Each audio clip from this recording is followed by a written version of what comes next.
What is going on, everybody? We have got a little post commentary here.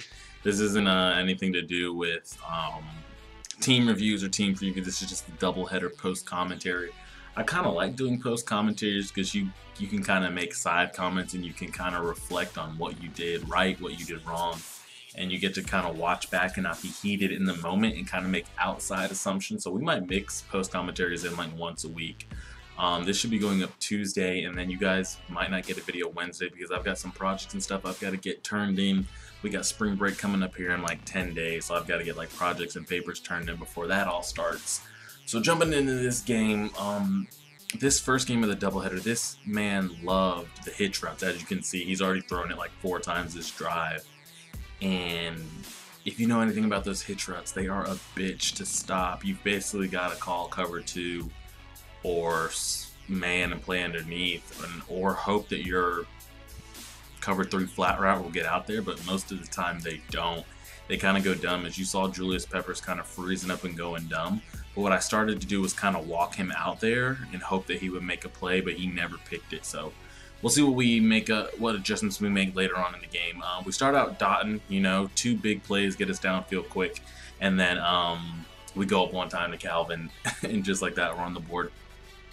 So we didn't get much resistance from him on defense. We just got to figure out what approach are we going to take to stop these hitch routes. They're a bitch to stop.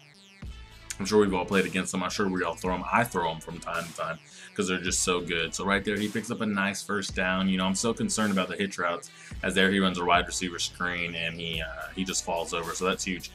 3rd and long. We send a nice little 3-man heat and we get a sack. So right here I'm thinking 4th and 20, there's no way. I man up X, so you see my corner walk out, and that kind of comes back to bite me right here. I'm not sending anybody. We just got a 3-man pass rush. He's rolling out. I'm like, oh, he's going to get sacked. He chucks it up and cuts in front of 2 of my guys and picks it off. Now, I would have had a zone there if I didn't man up his outside wide receiver, but I did. But he went to the hitch routes one too many times. He tried to go to the other side of the field thinking I wasn't adjusting for both sides, because I know that smash play out of 5 wides has a hitch on the far right and a hitch on the far left. And he was beating me with the hitch on the far right. I don't know why he decided to switch it up, but I was adjusting. I had McCourty walked up on the line in a flat route, and I was shading my coverage underneath. And I don't even think he made a read. I think he was just expecting it to be open, and he threw it, and we go ahead and get the pick 6. So that's huge. It's 14-3, and as you can see, we just got ball at half. We're going deep up top, face catching Calvin, one-hand snag. Ew. Gronk wide open up the seams. So just like that, 2 big plays. We're inside the 5-yard line. We sub in Eddie Lacy, get the bigger body back in there, and he falls in the end zone. So this game got out of hand real quick. It was 7-3, and he had ball, and just like that, we've scored 14 unanswered points. So if he doesn't make a big response here, the game's over. Right there, he tried to go to the wide receiver screen, but instead just threw it up. Like, that wasn't a face catch. Like, he just lob streaked it. Again, lob streaks it in triple coverage and comes down with it, and it blows my mind. But the next play, I see the wide trail coming. I don't chase the slant, and I wait for the trail to come back around, and we go ahead and get the pick. And we start to dot him up with hitch routes of our own. We get a huge gain to Calvin, making moves, making people miss. We picked up a huge gain right there. A couple plays later, we were going to go for the face catch, but Jordy was coming across the field too wide open, and I figured, why take the chance? We're already up 2 scores. A couple plays later, we go ahead and run off tackle with DeMarco Murray, and after that play, he goes ahead and quits out. So besides the hitch routes, we were pretty much in control that whole game. We got the stops when we needed to, and we put the foot on the throat and got out of there. So the second game of the doubleheader, this actually turns out to be a good game. Just because I just played real sloppy on offense. I told you guys a couple videos ago we started a new scheme, and I only have like 4 plays. And so when people kind of catch on, I kind of get stuck, or I kind of get like locked down. And right here, first play of the game, I just completely whiff with Crow Marty, and he gets a huge run. And a couple runs later, he's inside the 10, and he's inside the end zone. So we just whiffed on the tackle. That's the only kind of big issue I saw. But this game, I just don't have any depth in this playbook that when I start to stall out, I'm kind of without it. But, we have our own run game of our own, so we go ahead and rip off a couple big runs. I go deep up top thinking I'm about to go up on his neck, and DRC picks us up. I don't know which DRC that was. I don't know how the ball got to him. I think it's because Calvin got that one-handed animation. If he would have gone up with both, I think we would have caught it. So we could possibly go down 14, but on 4th down, inside his own 20, he decides to go for it. 2nd and 12, I'm looking, it gets batted down. Again, we're stalling out because I don't have depth in this playbook, and we settle for 3, which we end up doing a lot this game. So 7-3, he has ball. We've had 2 chances on offense. We've thrown a pick and we've came away with 3 points. So he tries to get loose. I'm pretty sure he's got the combine RG3. He takes 2 back-to-back sacks. 4th down, he goes PA around. He doesn't get it. So we're looking again, 2nd and long, and Demarius catches the ball. I hate when that happens. If you have a curl or something underneath another route going up top, sometimes that underneath route will catch the ball, and that screws us over right there because we had the 1st down, but Demarius instead catches it, and we settle for 3. He's trying to get loose with Darren Sproles, and the whole game I was just hoping Darren Sproles would fumble, but he never did.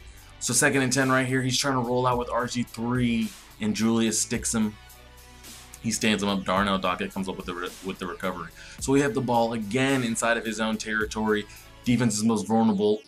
Nuts on face. Defense is most vulnerable after a turnover. We go up with Calvin. We finally get in the end zone after throwing a pick, taking 2 field goals. Our 4th try on offense, we finally get in the end zone. So we're up 13-7, hoping to not give up a score before half, but he rolls out PA end around, gets it right here. Oh, I read that the entire way, and you can see how frustrated I am. I'm not even picking a play, even knowing that he's pretty much going to take his 3 because he doesn't have any timeouts left. And I knew he was going to go with something across the middle, so I brought my guy from the other side of the field, and he threw it right at me, and we dropped it. So instead of going up 13-7 and getting ball, it's 13-10. So it's just a 3-score game. And we haven't really been able to get into the end zone. So we're looking right here. We hit Jordy Nelson real quick. We pick up a nice 1st down. We're looking again. He goes man coverage. So 2 quick passes. Boom, boom. We're already inside his territory. But again, we cannot convert the 3rd downs inside the red zone. We get sacked, and we have to settle for another 3. And I was really frustrated because I was thinking that maybe he's going to drive down and score a game-winning touchdown and win 17-16, which is what I didn't want. So I'm kind of frustrated that we had to settle for that 3 right there, but we just got to make sure our defense stands up. He goes back to the pistol counter. We're able to stop him from getting a big gain. 3rd down right there. We stuff the run. He goes hurry up. I'm thinking he's going to go for it. I already know what I'm doing. I'm already manning up people, putting people here, putting somebody in the zone. I'm trying to set up a little blitz. I'm thinking we're going to stop him. We're going to lock him up, and he calls timeout, which is huge. He comes out in a different play. Oh, he runs stick, and he picks it up. I kind of knew he was going to go underneath. I thought it was going to be a drag, but he threw a curl route. Right there, he tries to go PA end around. We keep him from rolling out. 4th down, he chucks it up. Boom, Cromartie picks it off. Good old, reliable gold. Cromartie picks it off. First play coming out the gate, we hit him with a quick hitch route. We pick up a 1st down, and I guess since he already burned a timeout, he figured since I pick up that 1st down, the game was over because he pauses it and he quits out. So we're able to win both games of the doubleheader, and that was actually the last game of our season right there. We end up getting coins. We end up picking up another Seasons Pro, and we actually had a nice Seasons Pro that I want you guys to let me know if anybody has played with him. As we've been in and out of like the top 700. It's not really anything too great. My record sucks. I think we end up showing you guys the record. So get another Seasons Pro, and we end up getting a cornerback, Terrence Newman, and his stats are pretty, they're pretty nice. He's also going for like 25K, but I have him in my 3rd cornerback right now since I'm running a lot of nickel. I'm running a lot of nickel 3-3-5, and I was kind of looking for a 3rd corner. As you guys said, we pull him right there, and he's zone defense. So I compare him to Aqib Talib, and besides the height, like his stats are pretty damn good. As you can see, we go ahead and compare him to Aqib Talib right there. Besides the height, like we're there, zone, man, speed. So we're gonna go ahead and put him at 3rd cornerback and see what happens. If I don't notice really any plays made or any difference, so we'll go ahead and sell the Terrence Newman. I was gonna sell the Aqib Talib. I went ahead and checked both their prices just to see what they were going for. To leave, I think from what I remember, I ended up showing you guys, he's going for like 5K. And the Terrence Newman's going for, I think, 25 or 20, something around there. So we end up subbing Terrence Newman in at our third cornerback spot. So the team's looking all right. Again, I'm sitting on 700K. I don't know what to do. A lot of you guys told me yesterday, in yesterday's video, that the Vic would be nice. Should we sell off the rest of our elite badges and go ahead and get that Michael Vick? I don't know. I just, spending $1 million coins on one card, just, oh. But I mean, it is Michael Vick. We might have to do that. If I could somehow get the Michael Vick, the JJ Watt, and the Calvin Johnson, that would be amazing. But who doesn't want that? As you guys can see here, we're checking prices. So, again, as I said, I have a big project and stuff due Thursday morning. So I can't guarantee a video Wednesday, but you guys should definitely be able to check back Thursday or Friday.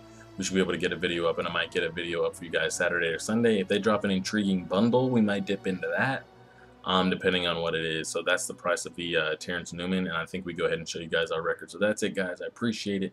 Hit the like button if you enjoy. Subscribe if you have not already. Tell a friend. Do all that good stuff. Again, check back. There's not going to be any video Wednesday, but Thursday, more likely Friday. Maybe they'll drop a good bundle this weekend, and we'll see how it goes. So again, I appreciate it. Hit the like button if you enjoyed. Subscribe if you have not already. Tell all your friends, and